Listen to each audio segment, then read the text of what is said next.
Assalamualaikum warahmatullahi wabarakatuh.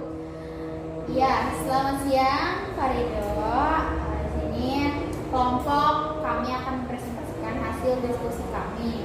Pertama, saya memperkenalkan kelompok saya. Yang pertama adalah saya Sherina Dibel, Saya Chandika Rodatul Alia. saya Dera Masya Fitri, Saya Siska Cornelia. Saya Eza Fisharina. kami dari kelompok Tiga. Nah, berikut adalah data akuntansi pada Dinas Kesehatan Pemerintah Kabupaten Segas Makmur. Pemerintah Kabupaten Segas Makmur, Dinas Kesehatan neraca per 1 Januari 2014. Nah, di sini tuh ada neraca. Neraca itu berisi akun nilai yang gunanya itu untuk mengetahui ada berapa sih jumlah aset dan kewajiban yang kita punya. Di sini tuh ada aset terdiri dari aset lancar dan aset tetap. Aset lancar nominal 3 juta dari kas bendara pengeluaran dan nominal 300.000 dari persediaan administrator. Total aset lancar itu 3.300.000. Aset tetap terdiri dari nominal 250 juta dari tanah untuk lapangan tempat kerja, nominal 500 juta dari kendaraan dinas bermotor perorangan, dan nominal 250 juta dari bangunan gedung kantor. Total aset tetapnya itu 609 juta.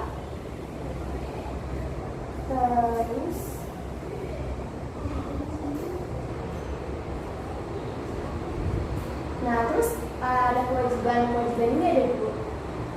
Ada kewajiban jangka pendek itu utang PPh 25 nominal 2 juta dan nominal 1 juta dari utang PP pusat. Total kewajiban itu 3 juta.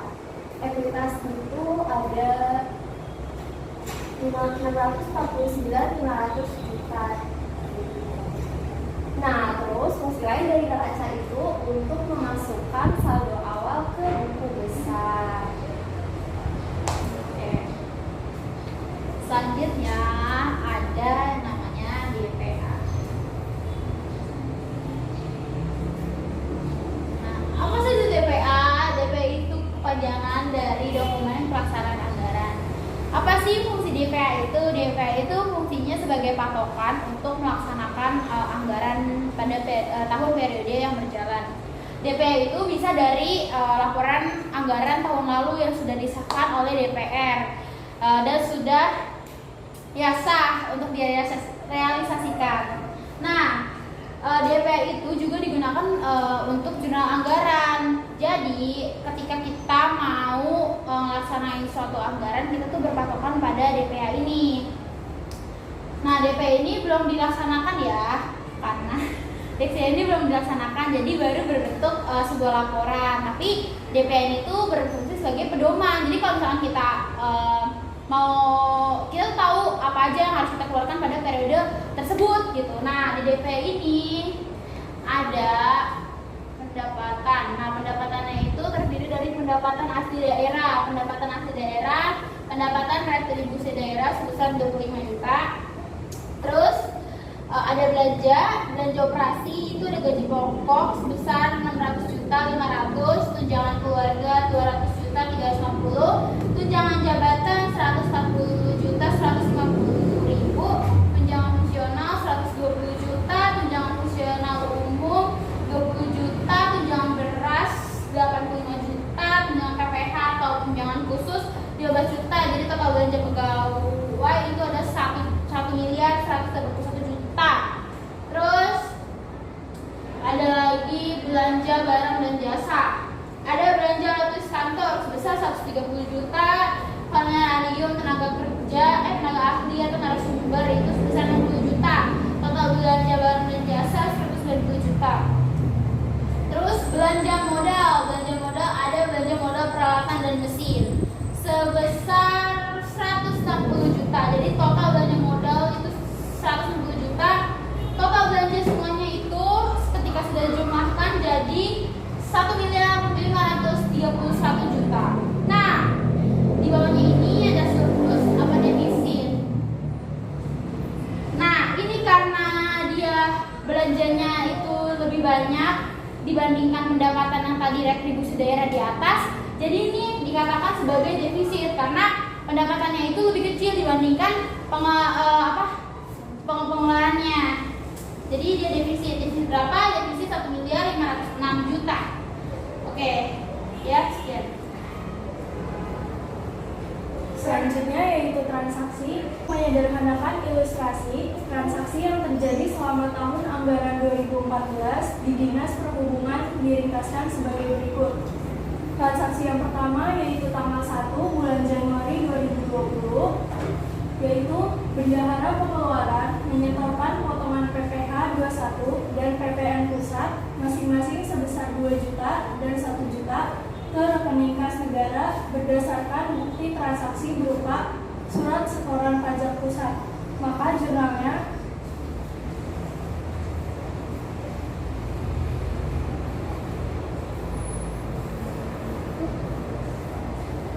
utang PPh 21 sebesar 2 juta, utang PPN pusat sebesar 1 juta pada kas di bendahara pengeluaran sebesar 3 juta.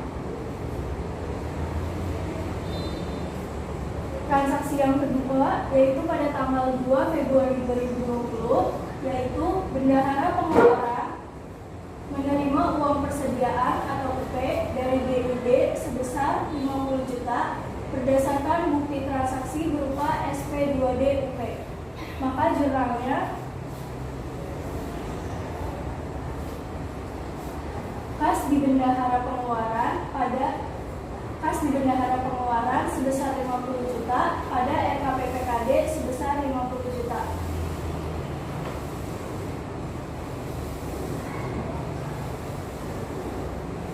Transaksi yang ketiga yaitu tanggal 3 Maret 2020, yaitu total realisasi belanja gaji dan tunjangan selama setahun sebesar 1.181.000.000 berdasarkan bukti transaksi berupa SP2D LS, gaji dan tunjangan, gaji pokok PNS atau uang representasi sebesar 600.500.000, tunjangan keluarga sebesar 200.350.000, tunjangan jabatan sebesar 140.150.000, tunjangan fungsional sebesar 120 juta, tunjangan fungsional umum sebesar 20 juta, tunjangan beras sebesar 85 juta, tunjangan PPh atau tunjangan khusus sebesar 15 juta.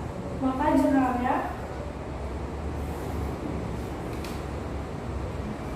gaji pokok PNS atau uang representasi sebesar 600.500.000, tunjangan keluarga sebesar 200.350.000, tunjangan jabatan sebesar 140.150.000, tunjangan fungsional sebesar 120 juta, tunjangan fungsional umum sebesar 20 juta, tunjangan beras sebesar 85 juta, tunjangan PPh atau tunjangan khusus sebesar 15 juta pada RKPPKD sebesar 1.181 juta.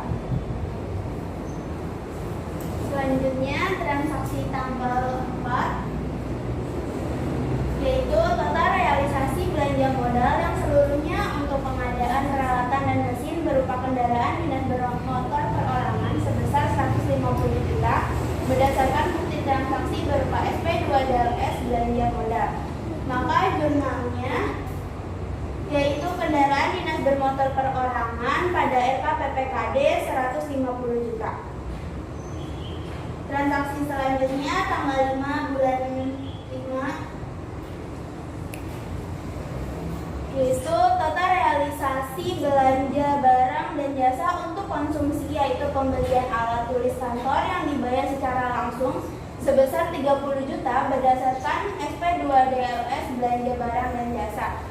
Maka jurnalnya ialah beban persediaan alat tulis kantor pada RKPPKD sejumlah 30 juta. Transaksi selanjutnya yaitu menerima pendapatan distribusi pelayanan kesehatan di puskesmas yang diterima bendahara penerimaan sebesar 50 juta. Pendapatan tersebut telah disetor seluruhnya ke rekening kas daerah berdasarkan bukti transaksi berupa surat tanda setoran. Maka jurnalnya ialah Kas di bendahara penerimaan pada pelayanan kesehatan di puskesmas sebesar 50 juta. Transaksi selanjutnya, transaksi tanggal 7 itu ada honorarium tenaga ahli atau struktural atau narasumber. Salah.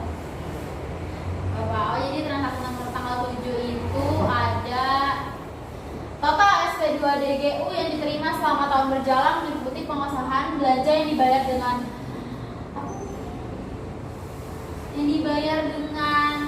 UP dan sekaligus pengisian kembali UP yang terpakai dengan rincian sebagai berikut: honorarium tenaga ahli 35 juta, pembelian alat tulis kantor sebesar 45 juta.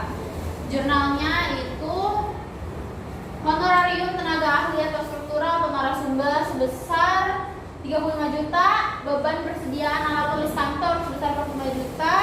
Terus pada kas di bendahara pengeluaran sebesar 80 juta. Itu jurnal yang pertama.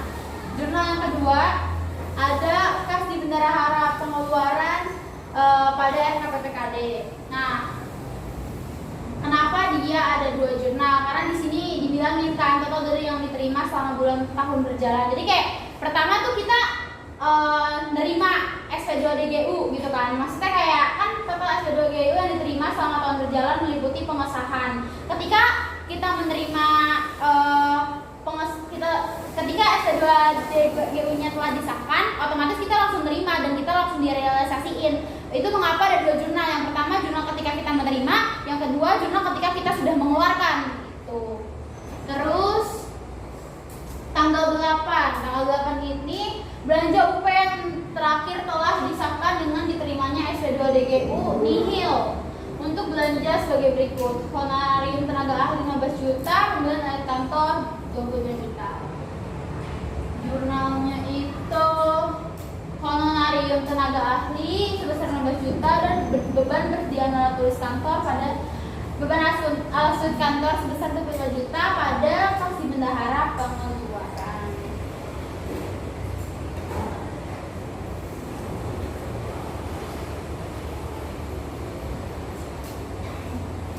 Nah, selanjutnya itu transaksi tanggal 9, yaitu sisa UP telah disetor seluruhnya pada akhir tahun ke rekening kas daerah sebesar 10 juta berdasarkan bukti transaksi berupa STS.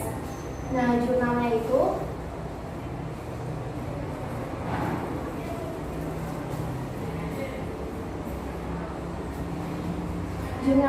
RKPPKD pada kas di bendahara pengeluaran sebesar 10 juta. Karena tadi udah disetor, jadi rekening PPKD itu bertambah 10 juta dan kas di bendahara pengeluaran itu berkurang 10 juta. Terus selanjutnya transaksi tanggal 10, yaitu PPh 21 dan PPN pusat yang dipotong atau dipungut oleh bendahara pengeluaran selama tahun berjalan telah disetor seluruhnya ke rekening kas daerah masing-masing sebesar 5 juta dan 7 juta berdasarkan bukti transaksi berupa SSP. Jurnalnya itu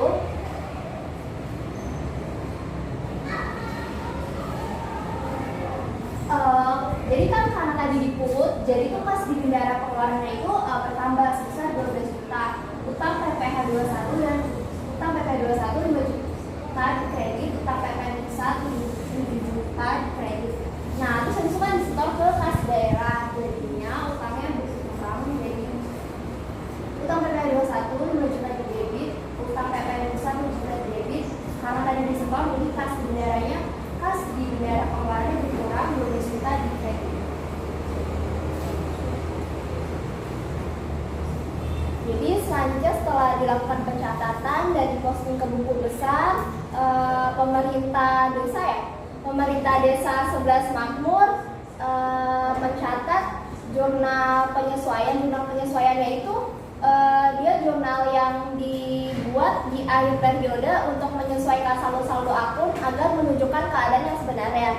Jadi Pemda 11 Makmur ada 3 penyesuaian. Yang pertama, diketahui nilai persediaan alat tulis kantor yang masih tersisa pada akhir tahun sebesar 1.500.000. Jadi Pemda 11 Makmur mencatatnya dengan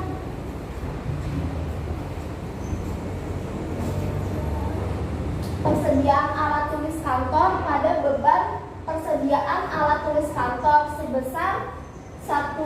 juta rupiah, yaitu sebesar nilai sisanya. Karena apa? Karena pada saat pembelian persediaan alat tulis kantong ini dicatat sebagai beban.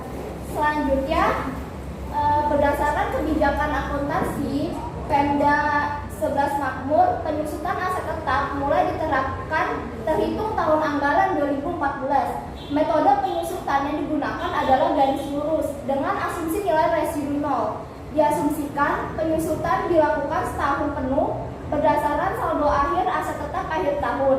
Masa manfaat aset tetap ditetapkan sebagai berikut: bangunan gedung kantor 50 tahun, kendaraan dinas bermotor 7 tahun.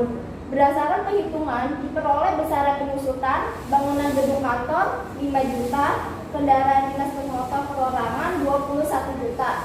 Dan Perda 11 Makmur mencatatnya beban penyusutan alat angkut darat motor dan beban penyusutan bangun gedung tempat kerja pada akumulasi penyusutan alat angkut darat bermotor sebesar 21 juta. Pada AJP yang kedua, kami mencatatnya beban penyusutan alat angkutan darat bermotor sebesar 21 juta dan beban penyusutan bangunan gedung tempat kerja sebesar 5 juta. Pada akumulasi penyusutan alat angkutan darat bermotor sebesar 21 juta dan akumulasi penyusutan bangunan gedung tempat kerja sebesar 5 juta. Untuk AJP yang ketiga, tagihan belanja barang dan jasa berupa belanja langganan daya dan jasa untuk bulan Desember 2014 sebesar 15 juta belum terbayarkan. Jadi Pemda 11 Makmur ini mempunyai utang jasa. Jadi Pemda 11 Makmur mencatatnya dengan beban jasa listrik pada utang belanja jasa sebesar 15 juta.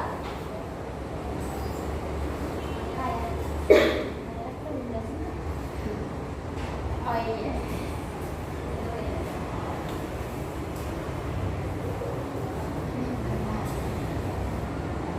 Oke, jadi jurnal-jurnal yang tadi kita jelasin itu adalah jurnal LO. Nah, temennya jurnal LO itu sebenarnya ada, namanya jurnal LRA, di mana LRA itu adalah jurnal realisasi anggaran. Jurnal LRA ini berfungsi untuk apa sih? Jurnal LRA ini untuk merekam sih apa aja sih pendapatan dan pengeluaran yang telah direalisasikan. Jadi kayak untuk merekap aja sih sebenarnya, untuk menggolongkan saja di mana pendapatan dan beban yang kita keluarkan. Makanya kita di jurnal namanya jurnal RRA. Nah, apa aja sih transaksi yang dicatat di jurnal RRA? Sebenarnya ada dua, pendapatan dan beban. Mari kita lihat. Oke, yang pertama jurnal RRA yang pertama itu ada tanggal 3, di mana tanggal 3 itu adalah realisasi belanja dan tunjangan selama setahun. Nah, jurnal LRA-nya ini adalah gaji pokok sebesar 600 juta 500, tunjangan keluarga sebesar 200 juta 350, tunjangan jabatan sebesar 150, tunjangan fungsional sebesar 120 juta, tunjangan fungsional umum sebesar 20 juta, tunjangan beras sebesar 85 juta, tunjangan PPH, tunjangan khusus sebesar 15 juta pada estimasi perubahan sal. Terus transaksi kedua yang dicatat dalam LRA itu tanggal 4, di mana tanggal 4 itu adalah belanja modal. Karena kita belanja, makanya kita catat di jurnal LRA. Jurnalnya yaitu belanja modal pada pengadaan kendaraan dinas bermotor pada 160 juta pada estimasi perubahan sal. Nah, perbedaan pencatatan di LO sama LRA ini, kalau di LO kita menggunakan akun yang namanya beban. Kalau di LRA ini kita menggunakan istilah yang namanya belanja. Terus tanggal 5. Nah, tanggal 5 ini belanja barang dan jasa untuk konsumsi. Belanja harus tulis kantor, yaitu jurnalnya sama aja, belanja tulis kantor sebesar 30 juta pada estimasi perubahan sal sebesar 6, yaitu di mana pendapatan retribusi pelayanan kesehatan. Jurnalnya itu adalah estimasi perubahan sal pada pelayanan kesehatan. Terus pada tanggal 8 ada belanja honorarium tenaga ahli dan belanja alat tulis kantor. Jurnalnya adalah honorarium tenaga ahli sebesar 35 juta, belanja alat tulis kantor 45 juta, pada estimasi berbasal. Terus selanjutnya ada tanggal 8 itu pada honorarium tenaga ahli sebesar 15 juta, belanja atas kantor sebesar 25 juta pada estimasi berbasal. Oke, itu aja sih yang dicatat dalam jurnal LLA. Buku besar merupakan buku yang berisi kumpulan akun-akun perkiraan yang mencatat seluruh transaksi yang pada akhirnya menjadi dasar pembuatan laporan laba rugi dan neraca.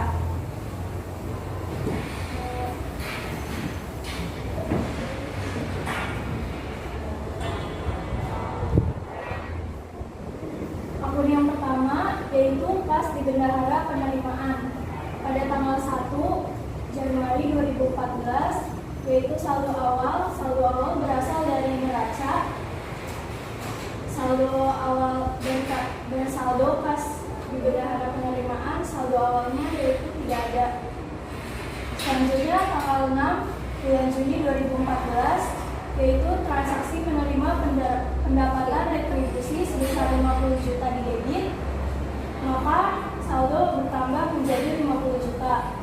Kemudian tanggal 6 masih pada tanggal 6 Juni 2014, yaitu menyetor pendapatan retribusi sebesar 50 juta di kredit, maka saldo di kas bendahara penerimaan habis.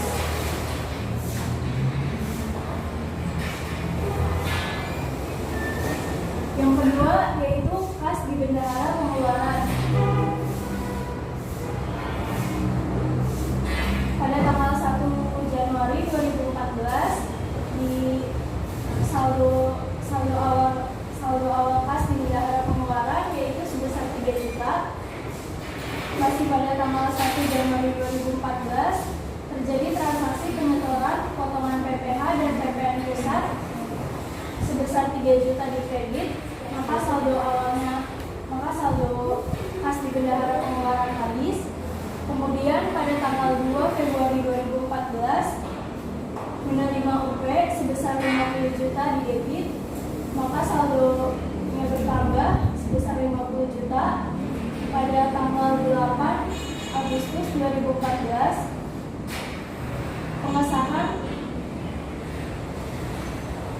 pengesahan SPJ belanja UP sebesar 80 juta di kredit, maka saldonya minus 30 juta. Kemudian pada tanggal 9 September 2014 menerima SP2DPU sebesar 80 juta, maka saldo bertambah menjadi 50 juta.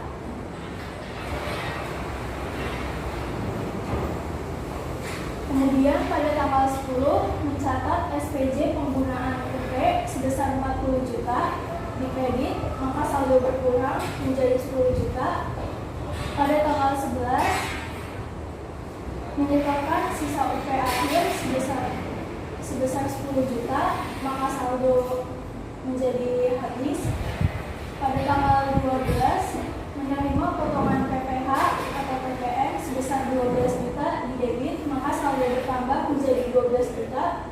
Pada tanggal 12 menyetorkan potongan sebesar 12 juta di kredit, maka saldo habis. Akun yang ketiga yaitu persediaan alat tulis kantor. Pada tanggal 1 saldo awal sebesar 500.000.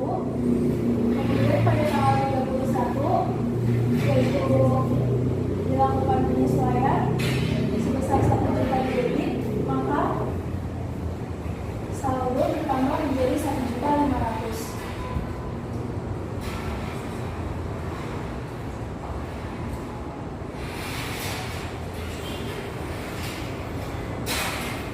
Selanjutnya ada NSSP, yaitu neraca saldo setelah penutupan. Nah, selanjutnya ada NSSP atau neraca saldo setelah penyesuaian.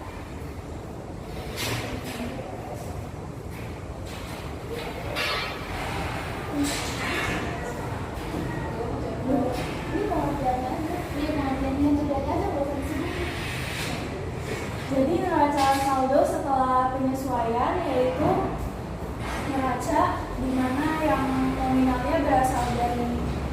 besar setelah penyesuaian.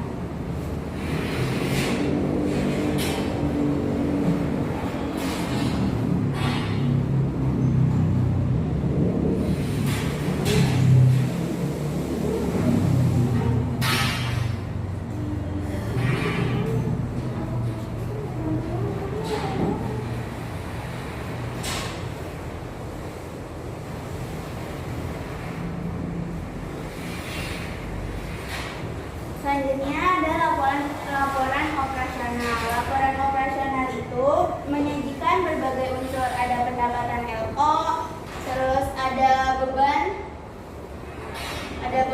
ada surplus atau defisit dari operasional, ada surplus atau defisit dari kegiatan non operasional, dan ada surplus atau defisit dari LO. Yang diperlukan untuk penyajian yang wajar.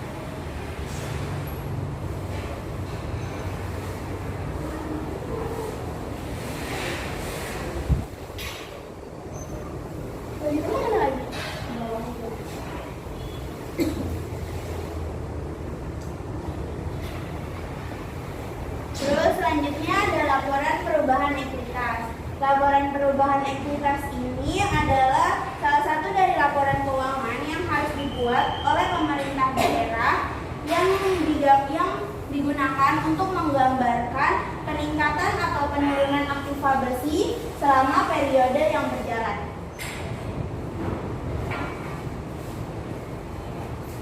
Jadi singkat saja, selanjutnya ada laporan neraca. Laporan neraca ini atau laporan posisi keuangan ini menunjukkan harta kekayaan, utang atau modal yang dimiliki dari Pemda 11 Makmur.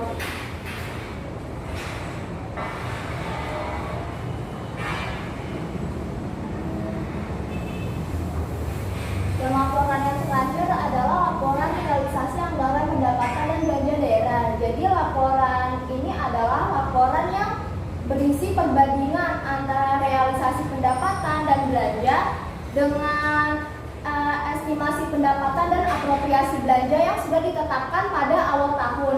Di laporan ini juga berisi mengenai transfer, pembiayaan atau defisit atau surplus yang terjadi pada Pemda 11 Makmur. Jadi laporan ini juga berfungsi untuk nantinya pengambilan keputusan.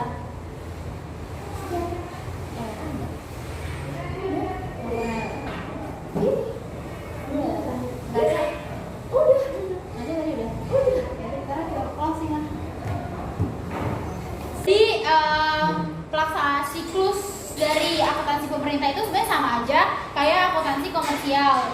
Cuman di sini yang mau kita jelasin lebih lanjut aja, kalau di siklus akuntansi keuangan pemerintah itu kita mempunyai DPA, yaitu sebagai patokan, di mana DPA ini kita gunain sebagai pedoman kita untuk mengeluarkan beban-beban. Jadi ketika kita melihat laporan DPA ini, kita tahu nih tahun ini tuh kita mau ngeluarin apa aja sih, pendapatan apa aja yang kita akan terima. Tapi harus di highlight di sini kalau pendapatan itu adalah masih estimasi ya. Iya, masih perkiraan. Ya, Jadi yang seperti syarat tadi bahwa di DPA itu ada estimasi pendapatan, yang mana estimasi ini kita itu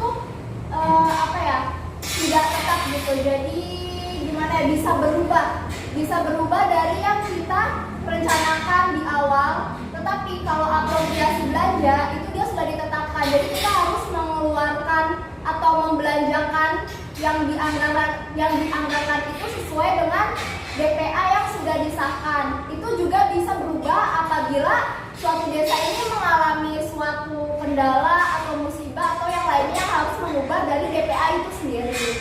Nah, juga di akuntansi pemerintah keuangan desa itu kita ada jurnal RRA yang sebagai pembeda dari akuntansi komersial. Apa sih itu jurnal RRA? Apa tuh Kak? Jadi jurnal RRA itu yaitu jurnal yang dicatat ketika kita merealisasikan sebuah anggaran. Yaitu misalkan kita menerima pendapatan atau kita membelanjakan uang anggaran tersebut. Iya, jadi intinya tuh sebenarnya jurnal RRA itu ya untuk merekap apa aja sih realisasi yang apa aja sih anggaran yang telah terrealisasi. Benar kan Kak? Iya, jadi Maka dari itu di pemerintahan desa itu tidak ada laporan laba rugi, adanya laporan apa tuh? Adanya laporan operasional dan laporan realisasi anggaran. Ya, yang dimana itu tercantum surplus atau defisit dari pemerintahan itu sendiri. Iya. Iya, jadi sekian dari kelompok 3.